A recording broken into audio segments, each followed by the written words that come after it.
प्रणाम जी। इश्क है हमारी निशानी, बिना इश्क दूल्हा मैं रानी, इश्क बिना मैं भई बिरानी, बिना इश्क ना सकी पहचानी। हम ब्रह्म सृष्टियों की पहचान ही इश्क प्रेम से है। यदि मेरे हृदय में अपने प्राण वल्लभ अक्षरातीत के लिए इश्क नहीं है तो मेरा जीवन निरर्थक है, अर्थात मेरा कोई भी उपयोगिता नहीं है। इश्क के बिना मेरा हृदय सूना है, उजाड़ है, नीरस है। इस खेल में भी मैं पहले अपने धनी को इसलिए पहचान नहीं सकी थी क्योंकि मेरे पास उस समय प्रेम ही नहीं था। और जाके प्रेम के भूखन, जाके प्रेम के है तन, जाके प्रेम के वस्त्र, ए वस्त्र प्रेम के घर, जाके प्रेम से जा श्रृंगार, बाको बार न पाए पार, प्रेमी अरस परस श्यामा श्याम, सैया बतन धनी धाम।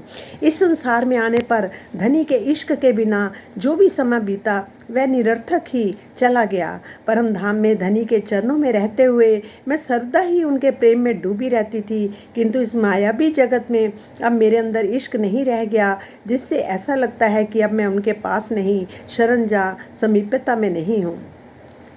जी इंद्रावती जी कह रहे हैं, पर इंद्रावती जी की आवाज़ का मतलब है कि सब रूहों की आवाज़ एक है, क्योंकि वहाँ पर सब एक दिली हैं और जहाँ पर भिन्न भिन्न वहाँ एक दिली। भावार्थ, यदि आत्मा के धाम हृदय में प्रीतम अखंड रूप से विराजमान रहते ही हैं, किंतु इश्क न होने से आत्मा को उसका बोध नहीं हो पाता और वह जीव भाव को प्राप्त होकर शरीर और संसार के मोह जाल से निकल नहीं पाती। और कहते हैं कि जीव जब ब्रह्म ज्ञानी के ज्ञान से जागृत होकर अंगना भाव से धनी को रिझाने लगता है तो वह भी धाम धनी को अपने जीवन का सर्वस्व मानने लगता है। इसलिए इस चौपाई में श्री राज जी की आत्मा एवं जीव दोनों के ही जीवन का आधार है। इश्क प्रेम की वास्तविक पहचान ब्रह्म सृष्टियों को ही होती है। उनके हृदय में किसी भी प्रकार का संशय नहीं होता। जब आत्मा में इश्क का रस प्रवाहित होने लगता है तो संपूर्ण परम धाम की शोभा धाम हृदय में दृष्टिगोचर होने लगती है। श्री राज जी के रोम रोम में इश्क प्रेम भरा हुआ है, इसलिए इश्क के शब्दों से परे कहा गया है। इश्क की प्रवृत्ति ही ऐसी होती है कि बिना इश्क का रस पाए किसी को धनी के ऊपर विश्वास ही नहीं आता। इश्क में डूबे रहने ही इश्क से प्रीति करना कहा गया है। मतलब इश्क के अंदर डूबे रहना ही इश्क से प्रीति करना कहा गया है।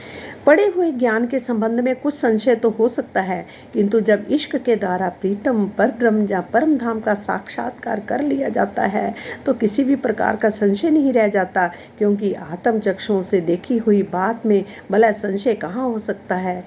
निश्चित रूप से इश्क प्रीतम से मिलन दीदार कराता है। इश्क का रस पा लेने के पश्चात आत्मा का जीव भी बिना प्रेम इश्क के रह ही नहीं सकता। और ब्रह्म सृष्टियों की वास्तविक पहचान यही है कि उनकी आत्मा धनी के प्रेम में हमेशा डूबी रहती है। श्री राज जी के स्पष्ट रूप से बात बताई है कि परम धाम का प्रेम इन ब्रह्म सृष्टियों के लिए ही है। एकमात्र ये ब्रह्म सृष्टियाँ ही इश्क की वास्तविक विवेचना गायन कर सकती है। इश्क भी एकमात्र इन्हीं के हृदय में विद्यमान होता है। इन आत्मा को चित्त हृदय धनी के प्रेम में आकर्षित होता है। प्रेम धनी के आनंद की पहचान कराता है और प्रेम की ही आत्मा को प्रीतम की सानिध्यता निकटता दिलाता है। प्रेम के द्वारा ही प्रीतम के स्वरूप का साक्षात्कार होता है और ब्रह्म सृष्टियों के बिना अन्य किसी के पास भी प्रेम या इश्क नहीं है। प्रेम के स्वरूप की वास्तविक पहचान परम धाम की इन आत्माओं को ही होती है। एकमात्र ब्रह्म सृष्टियाँ ही प्रेम की राह पर अपना पाती हैं। प्रेम ही इनका भोजन है, प्रेम ही जल पीना, प्रेम ही खाना, सब प्रेम ही प्रेम है। कहते हैं ना, भोजन करना मेन है कि प्रेम की राह अपनाना, अर्थात प्रीतम की आत्मिक चक्षुओं से देखने एवं अपने हृदय मंदिर में बसाना भोजन करना है तथा उनकी शोभा में स्वयं को डुबो देना जल पीना है। इसके बिना वास्तविक आहार आत्मिक नहीं माना जा सकता। क्या है? प्रेम की राह अपनाना अर्थात प्रीतम का आत्मिक चक्षुओं से देखना, मतलब प्रीतम को अपनी आत्मिक चक्षुओं से देखना एवं हृदय मंदिर में बसाना, उसको क्या बोलते हैं? भोजन करना। और उनकी शोभा को स्वयं को डुबो देना, स्वयं में डुबो देना, उसको है पानी पीना। इसके बिना वास्तविक आहार आत्मिक नहीं माना जा सकता। प्रेम अक्षरातीत के हृदय को बहता हुआ रस है जो ब्रह्म सृष्टियों में ओत प्रोत रहता है।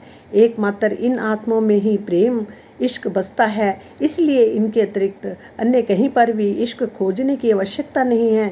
परम धाम की ब्रह्म सृष्टियों के अतिरिक्त अन्य किसी से भी प्रेम का बोझ नहीं उठाया जा सकता, अर्थात इनके अतिरिक्त अन्य कोई भी प्रेम की राह पर नहीं चल सकता। परम धाम के अनन्य प्रेम की बातें बहुत ही गहन हैं और इससे मात्र वे ही प्राप्त कर पाते हैं जिनके अंदर परम धाम का अंकुर होता है। मूल संबंध के बिना किसी के भी अंदर इश्क नहीं आ सकता और ब्रह्म सृष्टियों के बिना अन्य कोई भी इस मार्ग पर चल ही नहीं पाता, प्राप्त ही नहीं कर पाता है। प्रीतम अक्षरातीत को प्रेम बहुत ही प्यारा लगता है। उन्हें इश्क की लीला के अतिरिक्त अन्य कुछ भी अच्छा नहीं लगता। ऐसी स्थिति में किसी को भी ऐसा नहीं कहना चाहिए कि मैंने बिना प्रेम के ही धामधनी को पा लिया। प्रीतम श्री राज जी के अंग अंग में इश्क का निवास है। दूसरे शब्दों में ऐसा कहा जा सकता है कि श्री राज जी और प्रेम का एक दूसरे से अटूट अखंड संबंध है और धनी के हृदय चित्त में मात्र प्रेम ही प्रेम विद्यमान रहती है। वस्तुतः परम धाम में इश्क तो सर्वदा ही अखंड रूप में दृष्टिगोचर होता है।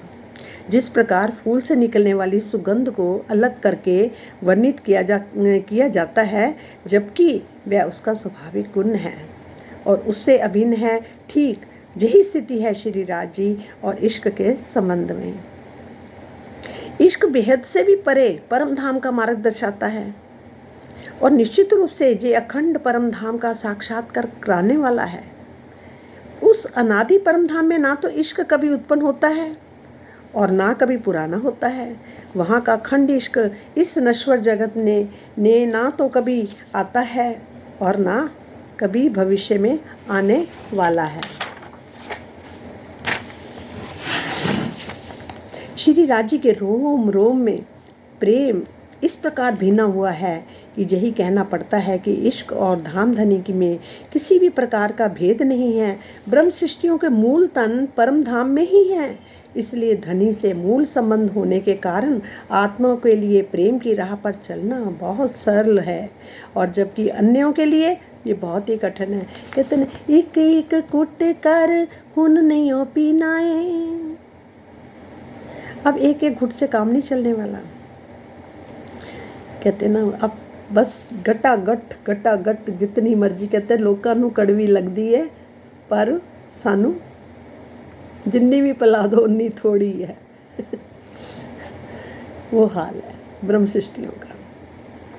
ब्रह्म सृष्टियों के अतिरिक्त अन्य सृष्टियाँ जीव और ईश्वर की दृष्टि में प्रेम होता ही नहीं, अर्थात वे इस पर चलने का लक्ष्य ही नहीं रखती।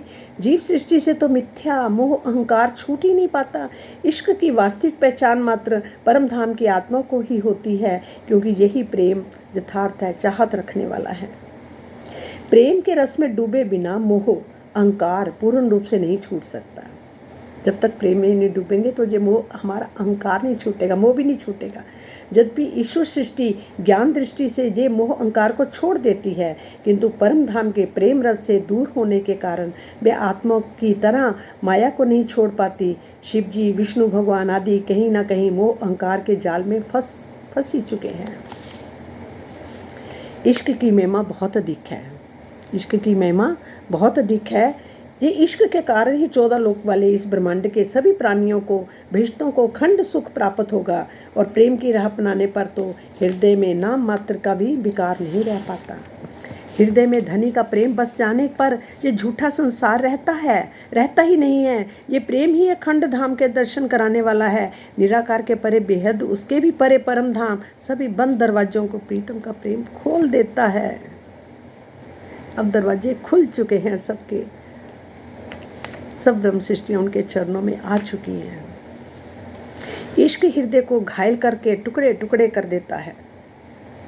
इश्क प्रेम के जोश में सभी अंग धूल के समान होकर अस्तित्व विहीन हो जाते हैं। इस अवस्था में शरीर का संपूर्ण रक्त और मांस भी सूख जाता है। चित्त तो भूलकर भी धनी के अतिरिक्त अन्य कहीं माया में नहीं जा सकता।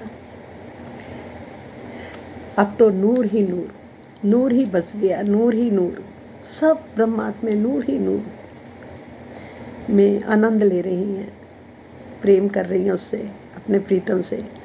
हर पल बस यही लगे कि आप ही खा रहे हो, आप ही पहन रहे हो, आप ही सो रहे हो, आप ही जाग रहे हो। मैं तो खाली साक्षी भाव से परम धाम की पर आत्म परम धाम में बैठी मूल मिलावे में देख रही हूँ ये खेल। बाकी जो खेल दिखाने वाले हुक्म आपका ही चल रहा है चारों तरफ। जो दिखाना चाहते हो दिखा रहे हो, जो करना चाह रहे कर रहे हो, सब तरफ हुक्म। हाँ, जीव को मेहनत करनी पड़ेगी, क्योंकि जीव को ही आगे ब्रह्म बनना है, और आत्मा के संपर्क में आके जीव भी ब्रह्म स्वरूप हो जाएगा। और ब्रह्म यानी पूर्ण ब्रह्म। प्रणाम जी, जो गलती हो क्षमा करना। ये राजन स्वामी जी ने इतना सुंदर सुंदर लिखा हुआ है, जबकि पढ़ने में तो बहुत कुछ है, इतना कुछ है कि मतलब कि कोई कमी नहीं है, वाणी के अंदर कोई कमी नहीं है, भरा पड़ा भंडारे भरे पड़े। कमी है हम लोगों में। प्रणाम जी।